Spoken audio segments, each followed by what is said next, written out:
विश्व आत्महत्या रोकथाम दिवस के उपलक्ष्य में अजमेर जिले में सुसाइड प्रिवेंशन वीक की शुरुआत की गई।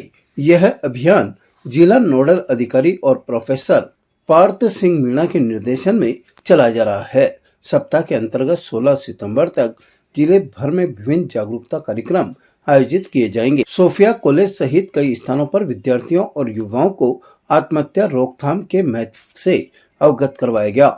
इस दौरान तेली मानस द्वारा जारी मेंटल हेल्थ काउंसलिंग नंबर 14416 का व्यापक प्रचार प्रसार किया गया ताकि जरूरत पड़ने पर लोग उस समय मानसिक स्वास्थ्य परामर्श ले सकें।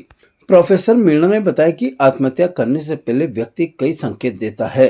यदि उन पर समय रहते ध्यान दिया जाए तो परामर्श और सहयोग से उसकी जान बचाई जा सकती है।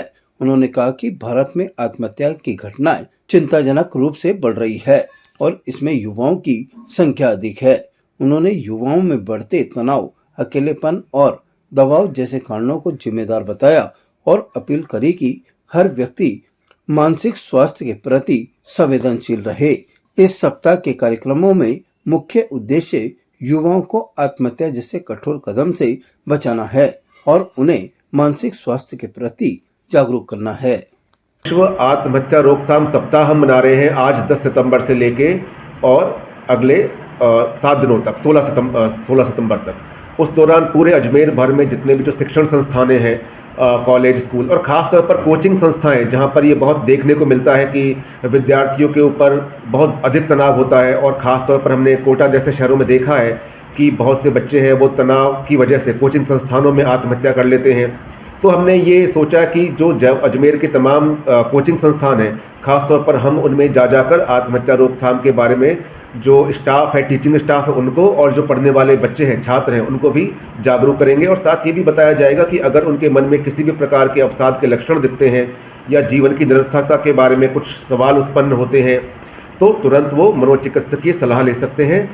हेल्पलाइन नंबर हमारे पास पूरे भारत में इस समय मौजूद है, जो अपने मोबाइल के माध्यम से जो हेल्पलाइन से जुड़ सकते हैं और तात्कालिक वो परामर्श पा सकते हैं। देखिए, आमतौर पर तो यही माना जाता है कि जितनी भी आत्महत्याएं होती हैं उनके पीछे कोई ना कोई मानसिक कारण ज़रूर होता है और सबसे बड़ा मानसिक कारण होता है अवसाद यानी कि डिप्रेशन।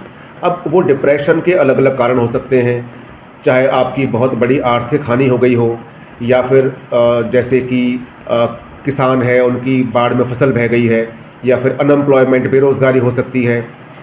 लव अफेयर्स में अगर मान लो किसी को असफलता मिलती है, कोई व्यक्ति ऐसा है जो कि लगातार लंबे समय से नशा करता है और नशे के बाद जब वो देखता है कि परिवार की आर्थिक स्थिति बहुत ही ज़्यादा ख़राब हो चुकी है। कई बार ऐसा भी होता है कि युवा खास तौर पर जो बहुत ही आवेश में आकर भी कई बार ये कदम उठा लेते हैं, जब उनको लगता है कि घर में, परिवार में उनकी बातें नहीं मानी जाती हैं, तो आवेश में आकर ये सोचकर कि उनका इस समाज में या परिवार में कोई स्थान नहीं है, उनकी बातें नहीं मानी जाती है, ये सोचकर भी कई बार इस तरह के वो घातक कदम उठा लेते हैं। ताज़ा खबरों के लिए देखते रहें सरेराह न्यूज़। अपना फ़ोन उठाएं और सब्सक्राइब करना ना भूलें।